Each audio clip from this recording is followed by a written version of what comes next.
সাহাবীর কবর ইরাকে বাগদাদে দাজলা নদীর তীরে দুইজন সাহাবী ওখানে ঘুমিয়ে আছেন। একজন সাহাবী হলেন হযরত হুযায়ফা রাদিয়াল্লাহু তাআলা আনহু, আর একজন হইলেন হযরত আবু আব্দুল্লাহ আনসারী রাদিয়াল্লাহু তাআলা আনহু। ভাইরা বাবারা, সাহাবীদের নাম যখন বলবো তখন কি বলতে হয় বলেন? কি বলতে হয়?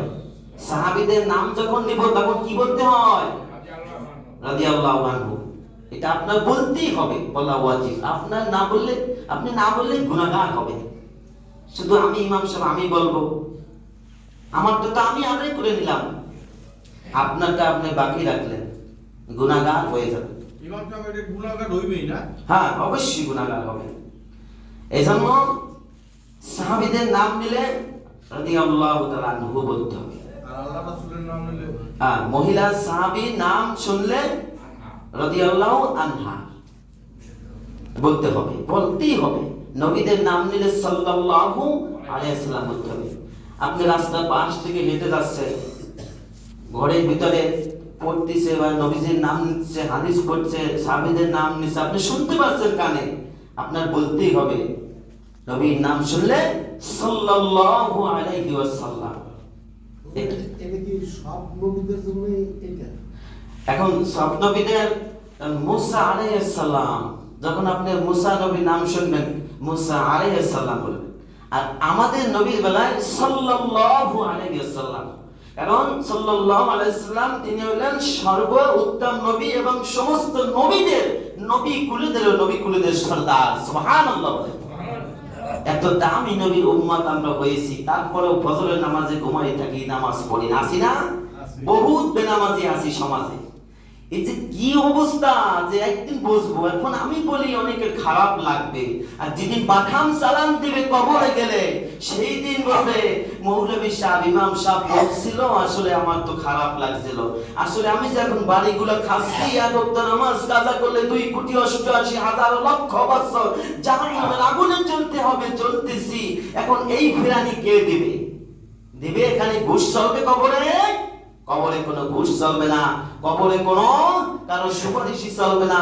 সুপারিশি একমাত্র আপনার কর্মকাণ্ড, আপনার আমলই আপনাকে ওখানে সুস্থ রাখবে, ভালো রাখবে। আপনি এই দুনিয়ায় আমল করে যাবেন না, ও কবরে আপনি সুস্থ শান্তিতে থাকতে পারবেন না। যদি কেউ বলে এইটা করলেই জান্নাতে যাবে, ও মিথ্যা কথা বলে, ও জানে না কিছু। আমার ভাইয়া বন্ধুগণ, দুইজন সাহাবীর কবরের মধ্যে পানি উঠে গেছে, ইরাক দাজলা নদীর তীরে। দুইজন সাহাবীর, প্রথম একজন হইল, এই কথা বলবেন না, চুপ করেন, একদম কথা বলবেন না, ভিতরে একটা শব্দ হবে না মসজিদের ভিতরে। আসলেই আমি অমুক, আমি তমুক, হ্যাঁ হ্যাঁ হ্যাঁ, ফাইজলামি এগুলো সব একদম।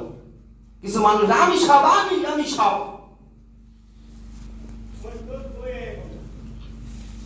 বন্ধুগণ, ইরাক দাজলা নদীর তীরে একজন সাহাবী হযরতে হুযায়ফা রাদিয়াল্লাহু তাআলা আনহু, তখনকার ইরাকের বাদশা ছিল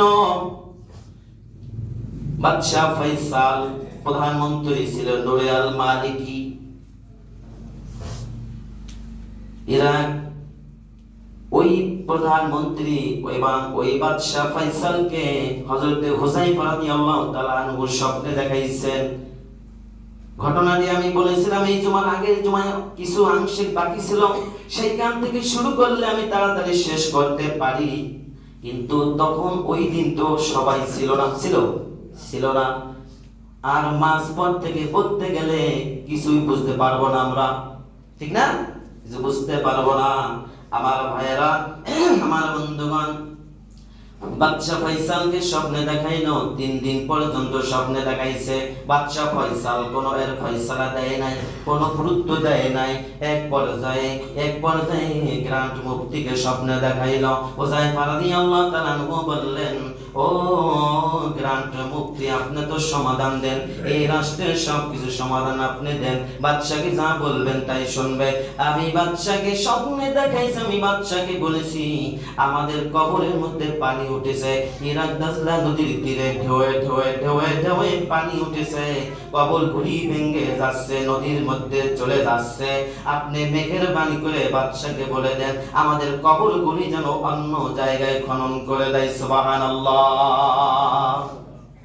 আমার ভাইরা, বাদশা গ্রহণ করলো না। যখন গ্রান্ট মুফতি সকালবেলা হয়ে গেল, ফজরের নামাজ পড়ে দ্রুত বেগে ওই প্রধানমন্ত্রীর বাসায় গেল, এবং গ্রান্ট মুফতি এবং প্রধানমন্ত্রীর বাচ্চায় গেল, এবং বাদশা ফয়সালের কাছে গেল। আমি অতি ভোরে আসছি কেন, সকালে আসছি কেন আপনি জানেন বাদশা?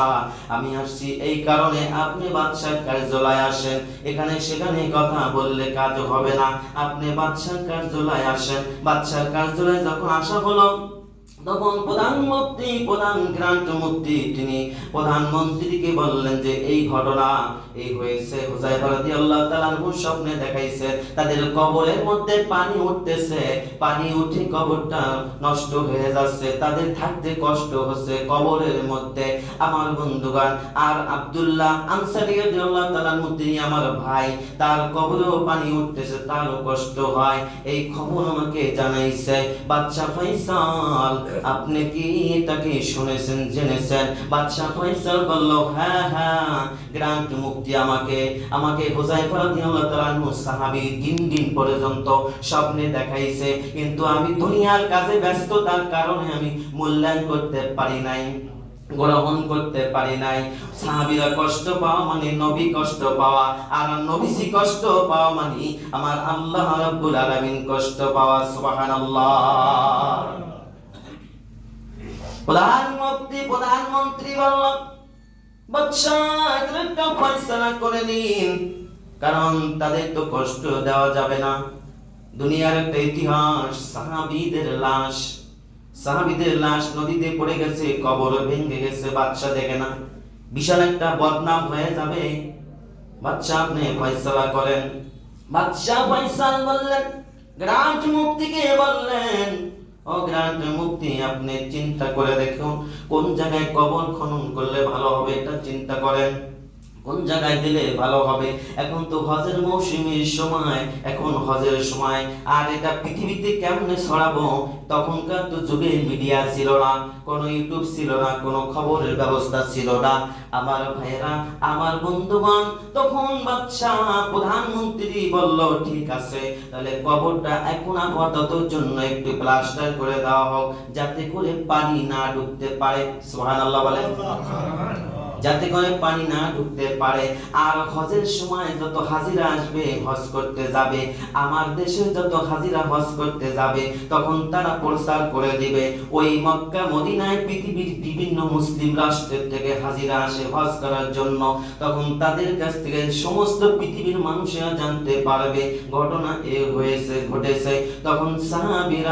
তখন সাহাবীদের লাশ এইভাবে খনন করা হয়েছে, উঠানো হয়েছে, সারা পৃথিবীবাসী জানতে পারবে। বাদশা যখন এইটা জানাই দিল, ঠিক তাই হাজিরা ঠিক সেইভাবে হজ করতে গিয়ে সমস্ত হাজিদেরকে জানাই দিল, সারা পৃথিবীতে খবর হয়ে গেল।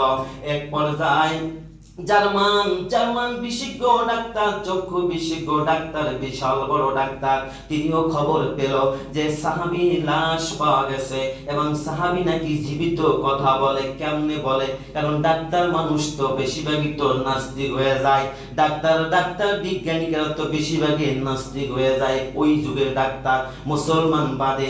আমার ভাইরাও তো নাস্তিক। বলল, ঠিক আছে, মুসলমানরা আসলে সত্য কথা বলছে কিনা, কাবা মক্কায় জায়গায় ছড়িয়ে দিছে, সারা পৃথিবীতে ছড়িয়ে দিছে।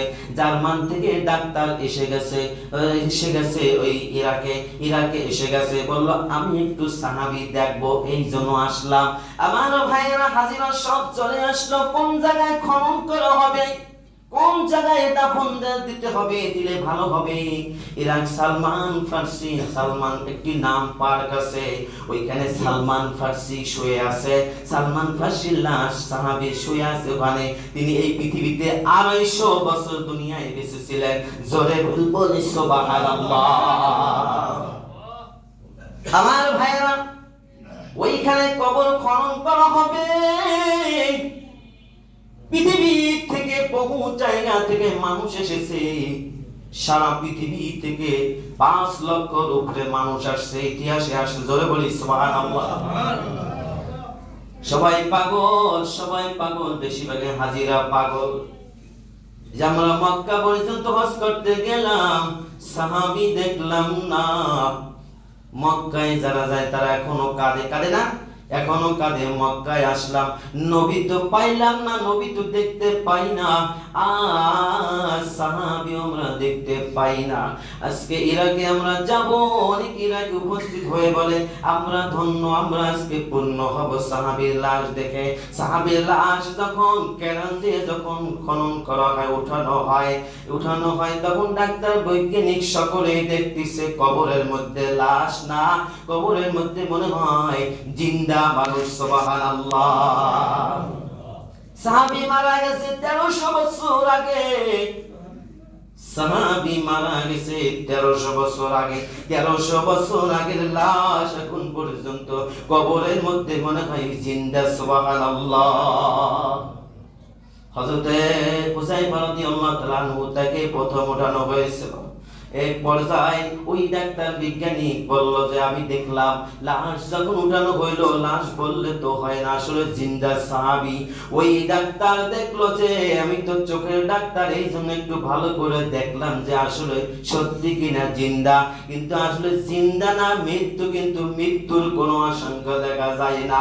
যে এই সাহাবী 1300 বছর আগে ইন্তেকাল করলো, তার কাফনের কাপড়টাও পছলো না, নষ্ট হইল না, তার চোখটা নষ্ট হইল না, তার চেহারার মধ্যে ঝলমল করে। একটু জোরে বলা যাবে কি সুবহানাল্লাহ। আমার ভাইয়েরা, ডাক্তার বলল এ বাদশাহ, আপনি কি জানাইলেন, কি দেখাইলেন, আজব ঘটনা। এ তো আসলেই বাস্তব ঘটনা। আমি এখান পর্যন্ত জার্মান থেকে আপনার দেশে না আসলে তো আমি কিছুই দেখতে পারতাম না। সারা জীবন আল্লাহকে কটূক্ত করেছি, সারা জীবন আল্লাহকে অস্বীকার করেছি, সারা জীবন নবীদেরকে অস্বীকার করেছি, সারা জীবন আল্লাহর নিয়ামতকে অস্বীকার করেছি, সারা জীবন সাহাবীদেরকে অস্বীকার করেছি। আজকে সমস্ত সব আমি ডাক্তার কাজা করে উঠাইলাম, আজকে আমি মানলাম। ও বাদশাহ, এই সাহাবী জমিনে থাকা অবস্থায় দাফনের আগে আমাকে কালিমা পড়াইয়া মুসলমান বানিয়ে দেন। লা ইলাহা ইল্লাল্লাহু মুহাম্মাদুর রাসূলুল্লাহ। সবাই পড়ি সাল্লাল্লাহু আলাইহি ওয়াসাল্লাম।